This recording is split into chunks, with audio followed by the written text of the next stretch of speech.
And this week on a very special Truth Bomb, let's have a game of Republicans Pounce. Yes, I'm talking about the catchphrase, Republicans Pounce, that Democrats and the left always use to try to reframe an issue every time Republicans and the right point out the bad behavior of the left. It's a phrase that's been being used for a long time. I actually first found it being used in 1933 in the New York Times, of course, but it has in the years since been used to attack conservatives for everything from making a big deal about the Hunter Biden laptop to suggesting that, hey, maybe people should be able to use public transportation to get home from a shift at work without being stabbed to death by a madman who'd been arrested and released dozens of times. Who would have thought, which happened recently to a Ukrainian refugee recently in Charlotte, North Carolina, just trying to get home on the light rail. Well, now, of course, we've got the assassination of Charlie Kirk, and the Republicans' pounce game has heated up again. They're doing it again. In the wake of the murder of Charlie Kirk, there has been, of course, joyous, ghoulish, disgraceful celebration of his killing across vast swathes of the online left, which of course means you know who is the real problem here. Yes, it's the right. Now, the New York Times reports now that, quote, right-wing activists urge followers to expose those celebrating Kirk killing, unquote. And even worse, the widespread and fast-moving campaign has already resulted in lost jobs, suspensions, and internal investigations, heightening tensions online between supporters and detractors of Charlie Kirk, unquote. Oh no, yep, Republicans, they're pouncing again. But let's see what the Times are complaining about being exposed and how it's all working out for them. Because, of course, the rules of cancel culture have finally been turned around. So let's go through some of these examples, shall we? How about MSNBC's Matthew Dowd? I'm sure you're familiar with this one.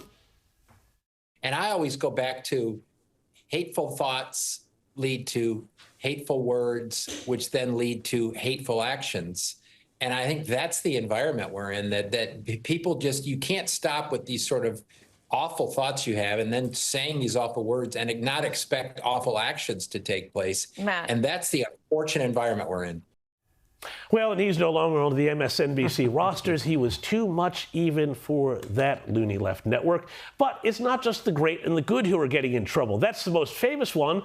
But who else might there be? Well, there was this incredible incident in Michigan where Office Max employees, it's a big office supply and printing store, refused to print posters for a Charlie Kirk vigil in Michigan because they didn't want to print propaganda. So we came in for an order earlier to print a poster for a vigil tonight. Yeah, so for somebody that passed. It's not it's propaganda. I'm sorry, we don't put that here. Alrighty. So, what's your name? Farrell, I'm print supervisor. I'm one of the managers. Yes. So, unfortunately, So they say they don't print political propaganda. So this is somebody that passed away a couple years ago. That's political propaganda, unfortunately. So this is for a prayer tonight, for a prayer vigil? Mm-hmm. It's still propaganda, unfortunately. What makes it propaganda? Because he's a political figure, and I don't have to. Yeah. Our general manager is going to be in on Monday.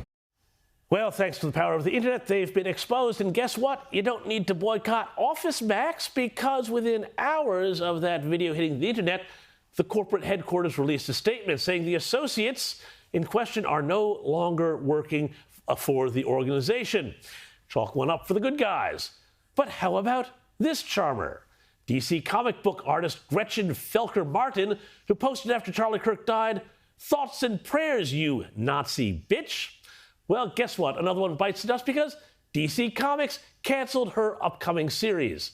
Gosh, you know, guys, I guess on the left, cancel culture's not looking so good now, is it? But let's keep going. Oh, here we have the assistant dean of Middle Tennessee State University who posted, "Looks like Charlie spoke his fate into existence." Well, I guess what? She's been given the sack. She tweeted her fate into existence. But hey, let's keep going, shall we?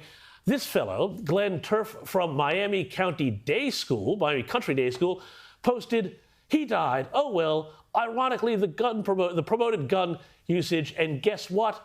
He's gone too." I could keep going here. There are countless teachers, so many teachers, a startling number of teachers involved in this. Medicos, even someone who worked for the Secret Service, have all gotten the chop for gloating over the death of Charlie Kirk. And you know what? I don't have a problem with this at all, because sure, free speech is important, but so is experiencing the consequences of your actions, namely setting up a world where people could get fired for saying things that made other people feel uncomfortable, icky, or bad. Now, of course, the New York Times was one of the biggest proponents of cancel culture back in the day, before it abruptly did a 180 on this starting a few years ago.